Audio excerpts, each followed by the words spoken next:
Hello everybody, I am Fumincho, and today it is time to talk about Made in Abyss Season 2, Episode 5, Concealment.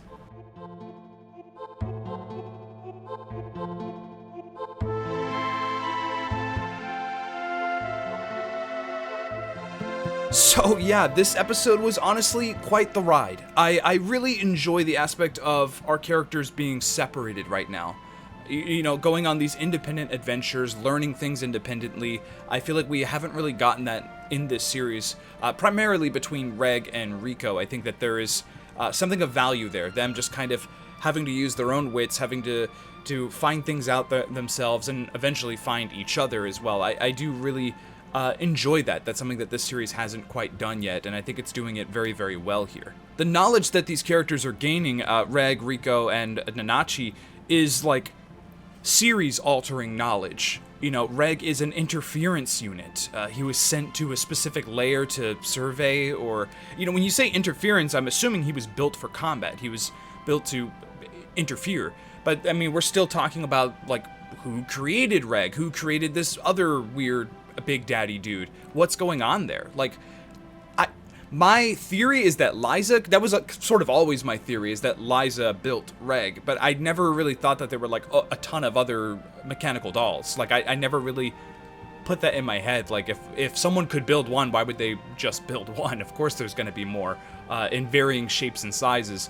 I'm just curious, like, what is their general main purpose, and why did Reg sort of veer off of that purpose?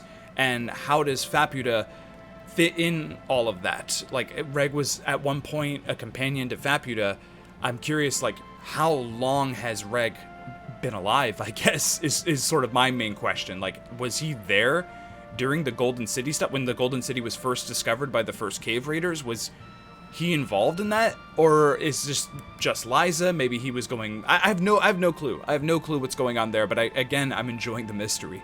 So Vueko's kind of back in full force. We saw her last episode, and there's ooze around her and everything, and now we fully understand kind of what's going on there. Vueko is basically being punished for greed. She tried to become something more than a human, and it backfired. And that's why she's here at the bottom of this dank abyss. the abyss within the abyss. I feel sorry for her character, but at the same time, I don't know what she did, you know, and I love that moment when Rico asked her, like, are you a bad person? And then, like, later she explains what's going on, like, oh, I created this hell, but now it's flourishing, so I'm not quite sure what's going on, but I am here because of my greed. And it's like, I don't really care if you're a bad person, actually. I don't even know why I asked. Let me just take this ooze off of you. Really, really enjoyed that. Really, I like the foolhardiness of Rico. You know, that's been a theme with her character, and I think that this season so far has stayed true to that, and I think it's been more enjoyable. You know, I think that this sort of like tiptoeing around, and Nachi kind of keeping things hush-hush, and Reg, he's just there to protect. Rico is still sort of the driving force and figuring out what the hell is going on, and I think that Rico gets a lot of answers in this episode. In the beginning of the episode, Rico is in the bar, and she's like, I just want to learn your language. Let's just do that. I really, really love that conversation with the bartender. That bartender is super clutch, by the way.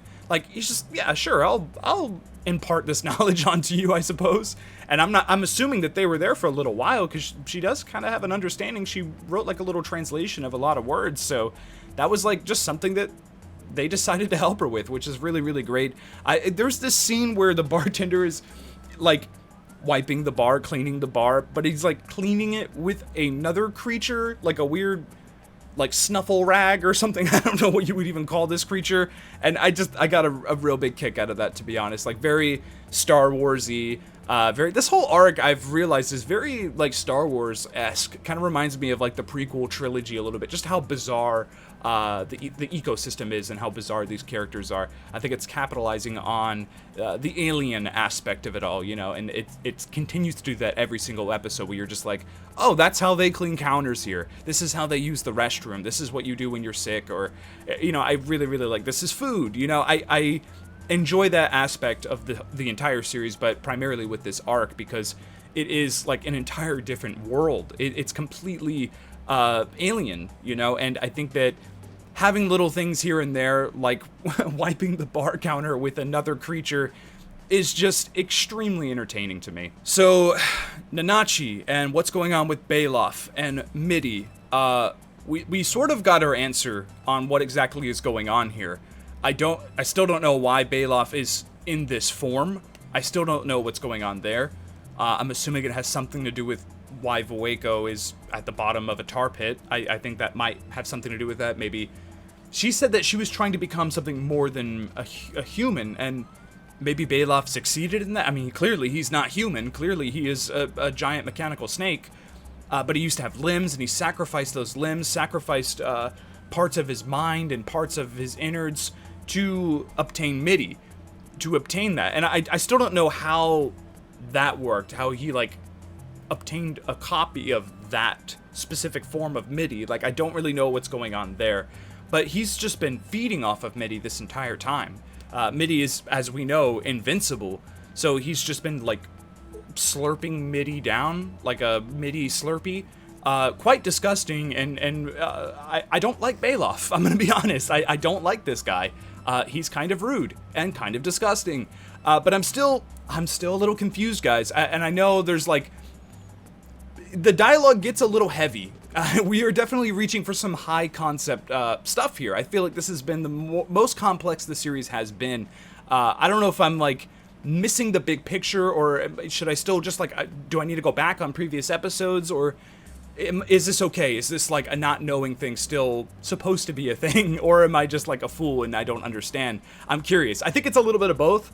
I think it is a little bit of both, where it's like, I should know what this means, but I'm not supposed to, there's still supposed to be mystery, you know, I do believe that, but I mean, I get the idea of him sacrificing parts of his limbs, parts of his bodies, to get Mitty, but Mitty's dead.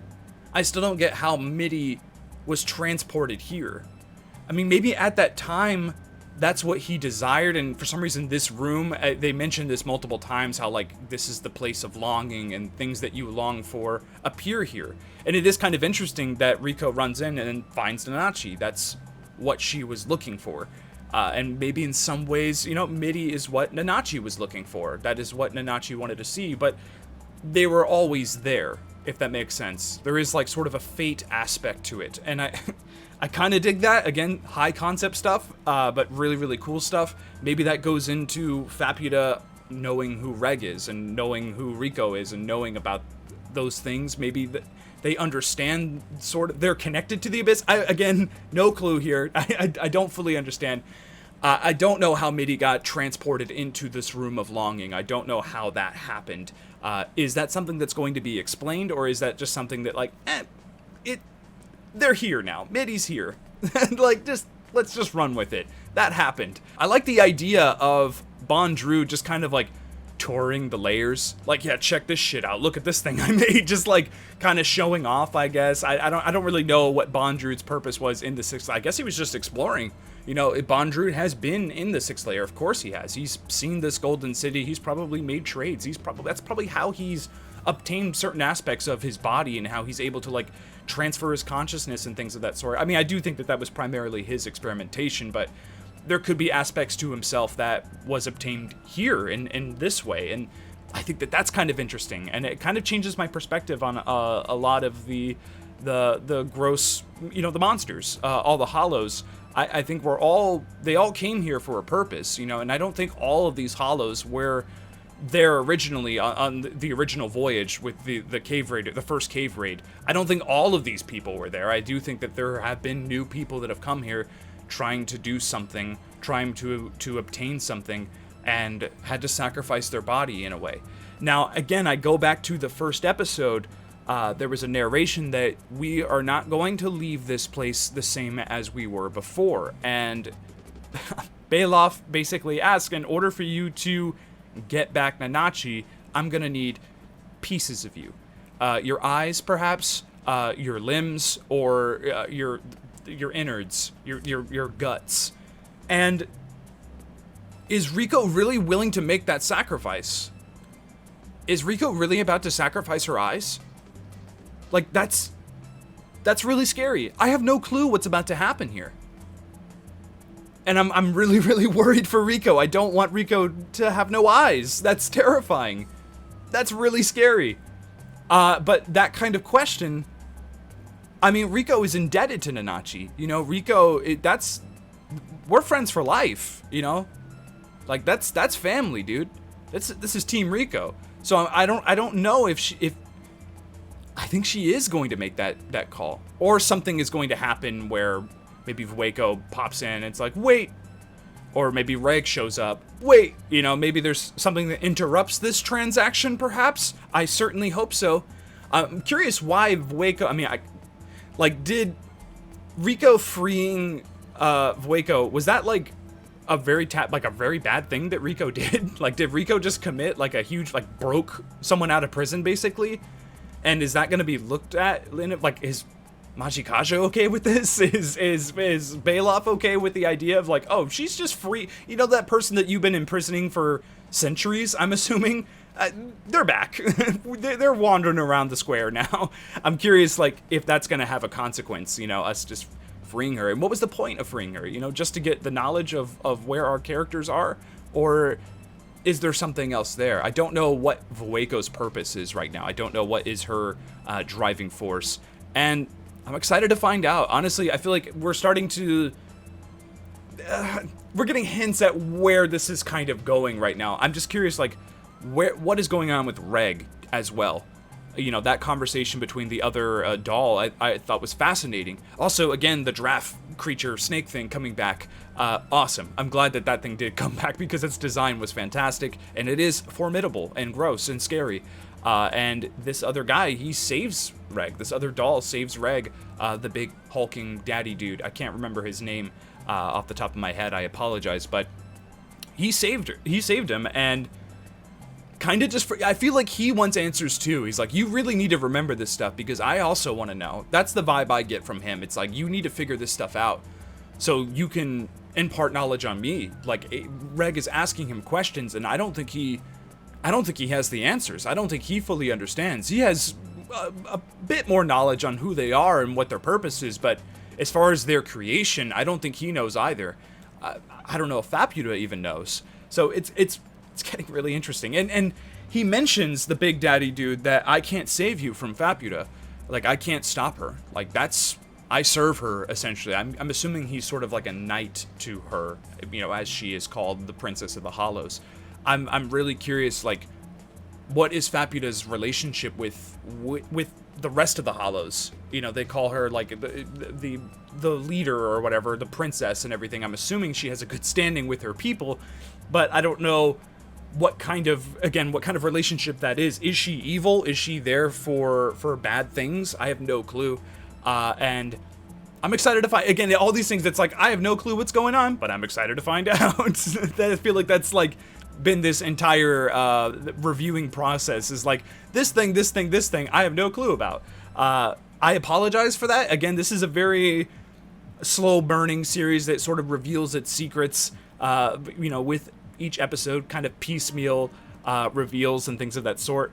And that's just kind of I'm at this like flabbergasted state where I'm just still in awe of like a bartender wiping his bar with a weird, gross creature. Like, that's the part that I'm like, whoa, that I gotta talk about that. That's a part of the review.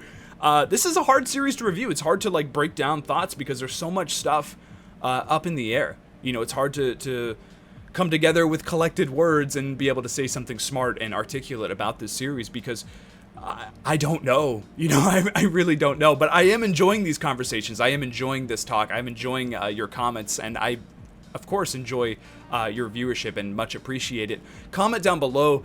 Give me your thoughts on this episode of Made in Abyss. What is going on here? Don't answer, obviously. Is there something clear and present that I am missing about sort of how these transactions work?